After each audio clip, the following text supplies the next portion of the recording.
जरा सोचो कि जब एक निंजा किसी आम स्कूल में जाता है तो वहाँ के बच्चों का क्या हाल होगा। आज की मूवी में ऐसा ही होता है। जब एक छोटा सा साधु नॉर्मल स्कूल में जाता है तो क्या क्या होता है, जानने के लिए प्लीज बने रहिएगा मूवी के एंड तक। तो मूवी की शुरुआत में हमें एक शाओलिन टेम्पल दिखाया जाता है जहाँ पर एक छोटा सा लड़का साधु की जिंदगी बिता रहा है और इस नन्हे साधु का प्यारा सा नाम सी है और आज इसका कोई टेस्ट है। इसके लिए वो बुद्ध भगवान से प्रार्थना करके लौट रहा था, तभी उसका सीनियर उस पर हवा में उड़कर अटैक करता है और यही शायद आज उसका टेस्ट भी है। इस कमरे में एक अगरबत्ती जल रही है और उसके खत्म होने से पहले उसे अपना टेस्ट पूरा करना होगा। शुरुआत में तो सी उस सीनियर के अटैक से बच जाता है, लेकिन जब सी की बारी आती है तो वो पहले उसे सॉरी बोलता है और हवा में घूम घूम कर उस पर लातों से हमला कर देता है और पलक झपकते ही वो उस सीनियर को एक बड़े से बास्केट में लॉक कर देता है। फिर वो एक बांस की लकड़ी लेता है और दूसरे सीनियर पर अटैक करता है, पर इस सीनियर के पास एक नहीं दो तलवारें हैं।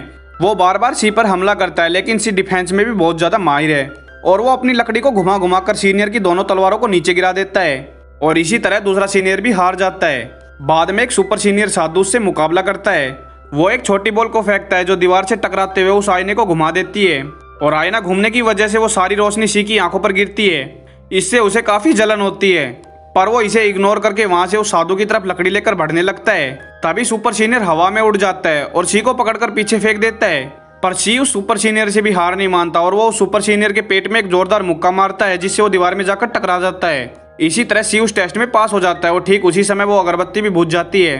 वो अपना सीना चौड़ा करके वहां से बाहर आने लगता है क्योंकि उसने वो टेस्ट पास कर लिया था और इस टेस्ट में उसे 88% मार्क्स मिले थे।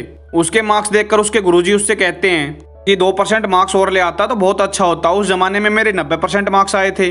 अब 3 साल की उम्र में सी के माता पिता उसे यहाँ पर छोड़कर गए थे और वो पिछले 4 साल से यहीं पर ही था। अब उसके गुरुजी ने उसके आगे की पढ़ाई के लिए उसे शहर भेजा और साथ ही उसे एक रेकमेंड लेटर भी देते हैं। सी बड़ी खुशी से उस रेकमेंड लेटर को ले लेता है और जल्दी से भागकर बस में बैठ जाता है और यहाँ से सीधा शहर चला जाता है। अगले सीन में हमें एक 15 साल के लड़के को दिखाया जाता है जिसका नाम लिन है। ये स्कूल के टाइकोंडो क्लब का चीफ है और साथ साथ टाइकोंडो में बहुत ज्यादा एक्सपर्ट है।